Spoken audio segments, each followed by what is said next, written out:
último dia de fevereiro é o Dia Mundial das Doenças Raras. Hoje, no Brasil, cerca de 13 milhões de pessoas vivem com essas enfermidades e para 95% delas não há tratamento.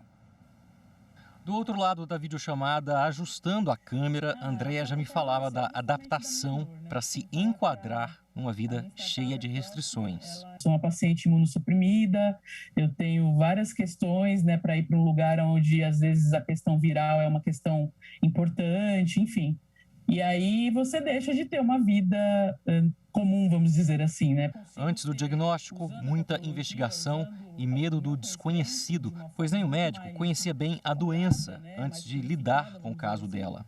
A sensação foi um buraco negro, assim. Eu me lembro de uma sensação de estar num buraco negro, completamente, assim, embaixo dos meus pés, como se eu tivesse perdido o chão. Andréia desenvolveu uma hepatite rara e autoimune.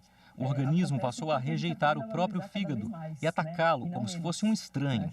O tratamento é igual ao de um transplantado.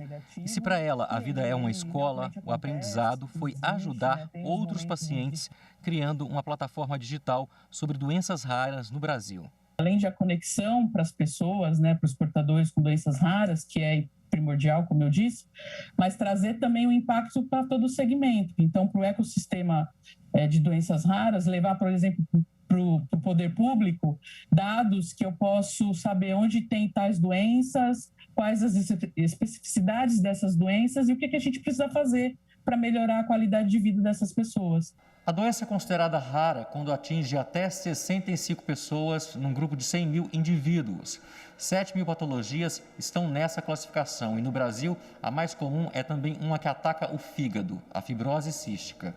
De acordo com o Ministério da Saúde, 80% dessas patologias acontecem em decorrência de fatores genéticos e cerca de 75% delas se manifestam ainda na infância. Mas o presidente da Associação Brasileira de Doenças Raras afirma que há situações em que leva-se anos para fechar o diagnóstico e definir o tratamento correto. A dificuldade hoje, ela está no diagnóstico. Porque sem um diagnóstico completo, concreto, fica difícil dar continuidade a qualquer tipo de tratamento com doenças raras, que na maioria das suas vezes é um tratamento paliativo. Bom, para falar sobre o amparo legal que os pacientes têm, eu converso agora com o advogado Samuel Marçal. Olá, seja bem-vindo, muito boa tarde. Saímos de um carro ali na entrevista agora para outro carro, porque chove muito em Brasília, para quem nos acompanha, para situar os telespectadores. Marçal não conseguiu chegar ao escritório, mas a tecnologia nos permite isso, Vamos esclarecer mais essas questões. Bem-vindo mais uma vez, boa tarde. Como vai, Rafaela? É um prazer estar com você novamente, com a sua audiência. E sim, a tecnologia permite que a gente ache soluções funcionais para atender as demandas que aparecem. Estamos aqui para atender a sua demanda. Vamos, por gentileza, apontar soluções também para quem nos acompanha, é portador de doenças raras. A data no próximo domingo serve para refletir, estudar políticas que possam fomentar o acesso a remédio, à saúde, a tratamento. Quais os maiores desafios dessa parcela da população? O senhor que integrou a Comissão de Bioética da OAB durante muito tempo, É verdade, Rafaela. Bom, o que a gente está aprendendo agora com a situação do Covid é resiliência. Resiliência legislativa, resiliência técnica, resiliência de tempo, de tecnologia, porque foi necessário tomar atitudes drásticas e rápidas. Então, por exemplo, as vacinas surgiram em tempo mais do que recorde. Se nós usarmos o exemplo do Covid para o que a gente chama de doenças raras e doenças graves, que estão nesse rol, a gente entende que é possível, com informação e com políticas públicas ágeis, atender a demanda de um cidadão, de um paciente, de um brasileiro que tenha doenças raras. Por que eu defendo isso? Porque em outros países assim acontece, porque em outras jurisdições acontece assim. E a humanidade experimentou agora uma unificação jurisdicional quando a gente fala de saúde.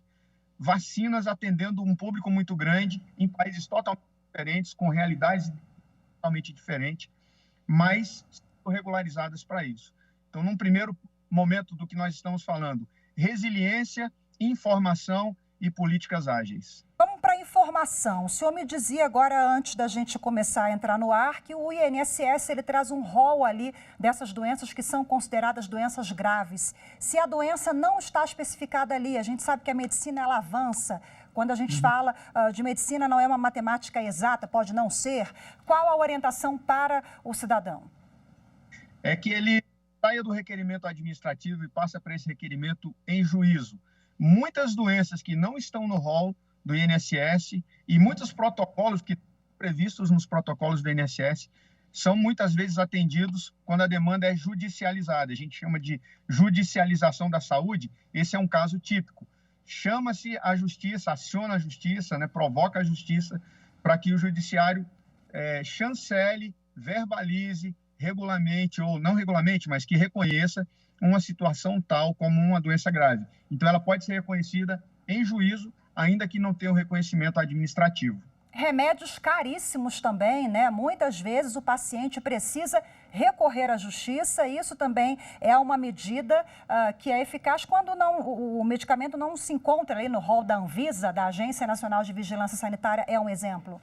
É um exemplo. A gente tem casos aqui no Brasil de crianças, por exemplo, que precisaram acessar medicamentos que só existiam nos Estados Unidos. E tinha a vaquinha virtual que foi feita e em um determinado momento o INSS, o Estado, foi obrigado, via decisão judicial, a auxiliar aquela família a acessar o medicamento que não tinha no Brasil, que não tinha ainda reconhecimento pela Anvisa, mas que veio e atendeu a saúde daquela criança, por exemplo.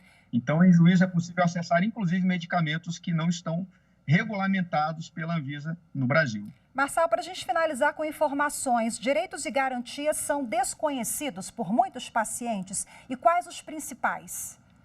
Direitos são desconhecidos por muitos pacientes. Nós vamos vamos pensar em São Paulo, que tem rodízio. Um paciente com doenças graves ou com doenças raras, reconhecido já, diagnosticado, ele não é obrigado a participar do rodízio. Ele pode ter liberdade para se movimentar no seu veículo, independente do rodízio. Isenção de impostos e tributos. O brasileiro talvez não tenha consciência de que é preciso que, além da CID, o Código Internacional de Doenças, ele tenha também, quando for laudar, o Código Internacional de Funcionalidade, que vai determinar o grau de comprometimento da capacidade laboral dele. Então, quanto ele pode ou não trabalhar, para definir se é permanente aquilo ali, para que ele tenha acesso aos direitos. Uma outra informação importante: existe um projeto de lei há muito tempo, tramitando e sem resolução, no nosso legislativo, que trata do auxílio doença parental, que é quando uma pessoa precisa parar de trabalhar para cuidar de um parente doente. Em outros países isso já tem automaticamente providenciado para esse parente. No Brasil está sendo discutido há anos esse auxílio doença parental, que é fundamental quando alguém precisa parar de trabalhar para cuidar de um ente querido com doença rara ou com doença grave.